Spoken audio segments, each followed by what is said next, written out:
Okay, so this is an incredibly rare boiler. The Vaillant Aqua Plus.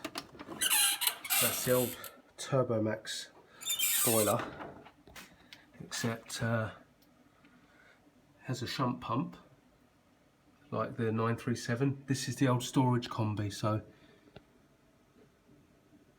you know there's a vessel back there. See that NTC? That is for a vessel back there, and there's the expansion vessel sideways on. Was this one of the first boilers with a sideways on expansion vessel?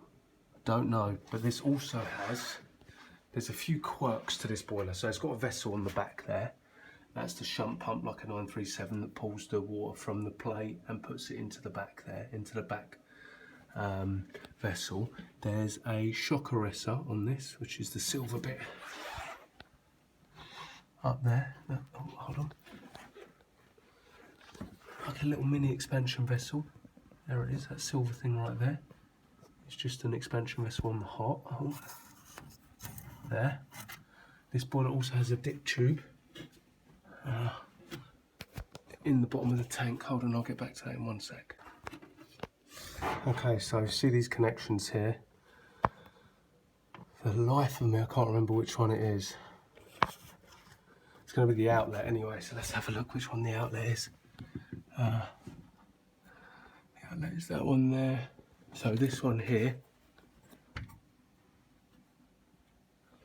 Let's have a look. Yeah, that one there, which is that one on the right at the back there. That has a dip tube in it on this, like the 937. On this is a green plastic tube, and it suffers the same sort of fate. However, on this boiler it is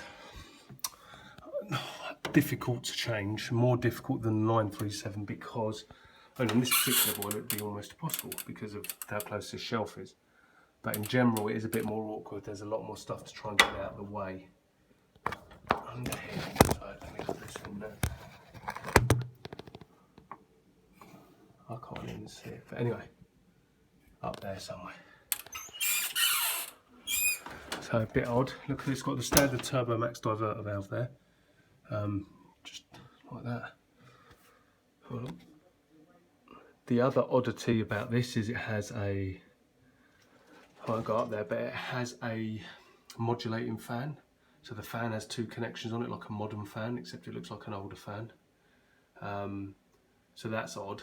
And also this boiler has a medium pressure, so it has a high, a low and a medium.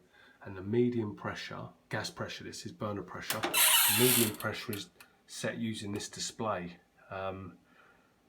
Which, if it's not set, it can be very problematic. I can't remember the fault code off the top of my head. I'll try and link it in if I do remember.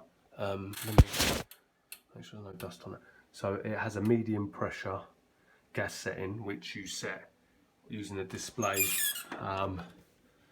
which is odd. So anyway, I'll get to what I'm actually here to do. Okay, so here's the 2-plug fan. So you've got your low voltage connections there and your high voltage connections there. Bit odd, I'm covering a refurbisher's number there, so this is a refurbished fan. I'm just covering that so I don't want to get in any trouble with anyone. No flue screws in this. The vessel is down there. So if you've got the access, I think you can pull it out the top. There's the air pressure switch. Yeah, air pressure switch in that hole there. Let's see if I can give you a better shot of that. There it is. So that's all down the back, and then over this side under that panel there, that's the tank. So everything else is just a bit bigger than the other ones. So if you want a more in-depth review of this boiler, I can try and arrange one. I'll have to speak to this customer and offer them some sort of free service or something to do it. But right now I'm not here for that. I've just got to change this pump for another engineer who's off sick, and that is it. But yeah, unusual boiler.